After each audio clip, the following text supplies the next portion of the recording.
So today's job is to replace the neck seal on this Typhoon dry suit. Went diving yesterday. This is one of the members of our dive club. Got in the water and well, the suit got flooded. You can look at that video if you want.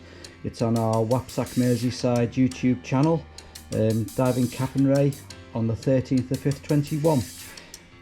Now he's diagnosed it as being a baggy neck seal because every time he put air in the suit it was bubbling out of the neck, and as the air bubbled out, the water poured in, so hence he got soaked.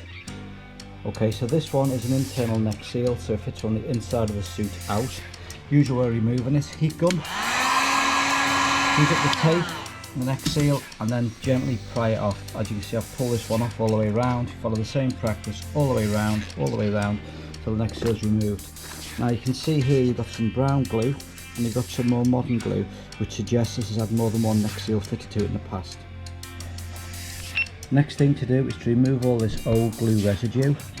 You don't necessarily need to do that, but if you can, you should. And this glue's coming off relatively easily, so I'll just be peeling and pulling that off. Once I've got most of it off, I'll then go round with a rag full of toluene and then rub away all of the excess glue that's on the actual fabric of the suit.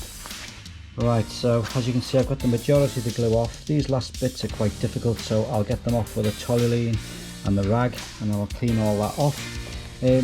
As a golden rule, if the glue is older, it's more difficult to get off. If the glue is newer, it's easier to come off.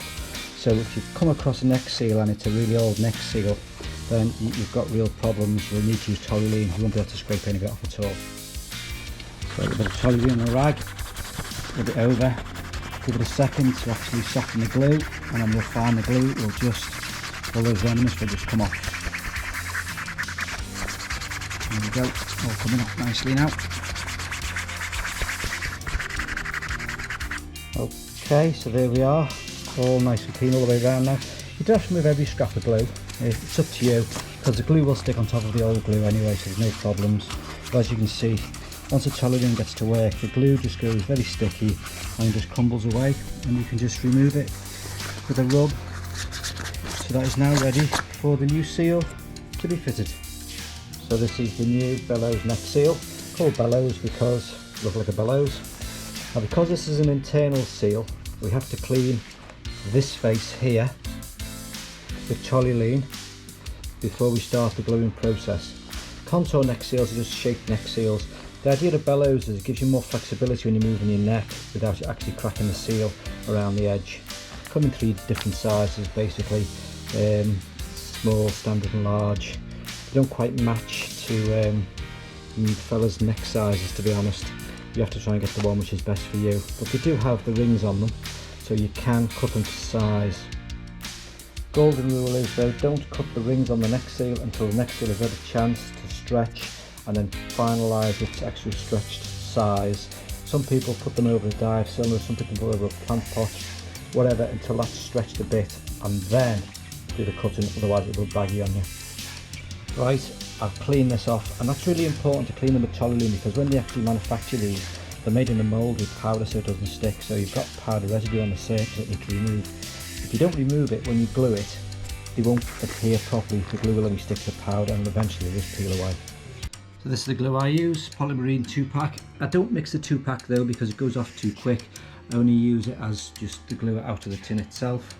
And now what you need to do is put a nice thick bead of the glue around the neck seal. This is one of those 20p brushes you buy from the kids store for kids painting, and these are great because you can dispose them afterwards. So I'm going to paint all the way around the glue there, and then I'll put a nice thick band of glue around the edge of the neck seal.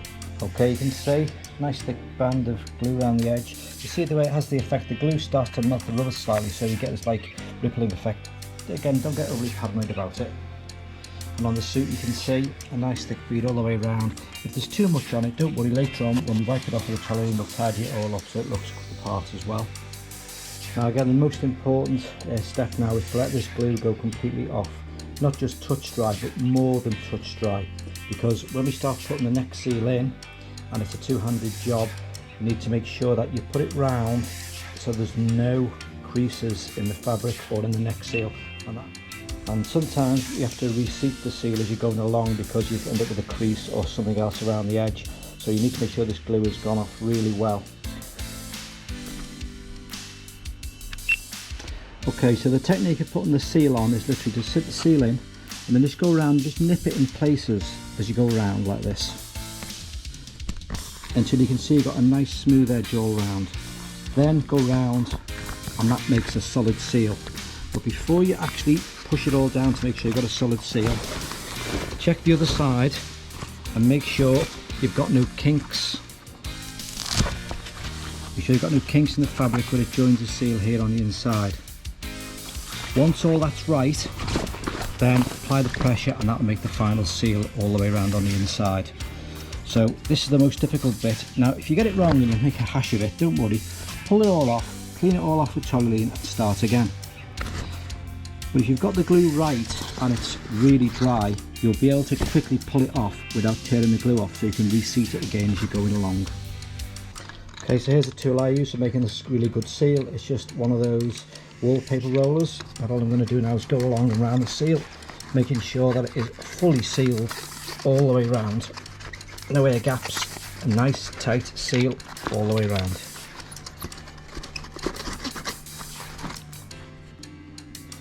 Now if we look inside this cuff, you can see the way the fabric,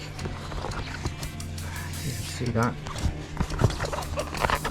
a nice seal all the way around the edge, no pocketing, no gaps, all the way around. Now we will tidy it up with a little bit of toluene to get rid of this excess glue, but other than that, looks to be a good seal. Now if you look at the original neck seal, this also had one of these bands on it to reinforce where the neck seal joins the suit. So what we need to do next is, where the neck seal and the suit join, we need to put one of these reinforcing tapes all around it, and that's the same as before. Clean it with toluene first, then put the tape all around and glue it down. So this is the rubber tape, sealing tape, seam tape we call it. Some of them come pre-glued and you just iron them on. I've never had much success with that stuff, so I tend to do it the old-fashioned way really. And it's the same as before. Remember, when this is made, it's made in a mould. The mould's got chalk on it to prevent it from sticking, so you need to wash it with toluene to make sure all the chalk residue is removed, so the actual tape will stick correctly to the neck seal and the suit to make that secondary reinforced seal. One of the reasons I like these kids painting brushes so much is because the thickness of the brush is roughly the same as the thickness of the tape. So when you do this extra seal now, by just going along, you can actually paint the correct width of glue for the reinforcing tape. Okay, so there we are, nicely glued. You see the tape starting to curve again, because obviously toluene's starting to melt it and stretch the surface. Suit's all done. Lots of people who do neck seals and stuff for the first time get a bit worried about what happens if I mess up. I say, don't worry about it, have a go. If you get it wrong, you can always start again. Just wash it all off with toluene, and start again. No problem. So some people have concerns sometimes about how to get the tape reinforced to curve around the neck seal. The answer is just to stretch the outside edge as you go along. If you want to pre-stretch it before you actually fit it, you can do that as well. Literally just pinch it between your fingers, get the fingers here and just pull it apart, but it's on the outside edge of it, and that'll form a natural curve in the tape itself. Okay, so there's the tape fitted, and now we just need to go around it again with a little roller tool to make sure it's fully adhered all the way around. You'll notice this is where the ends overlap, and obviously I've had to glue that, so we'll do that last. Just go around the edge, making sure there's no creases, no pocketing, nice and level seal all the way around. And the final job now is just to go around with a bit of toluene on a rag and just tidy up any excess glue if there is on the seal, just to make it look professional and neat.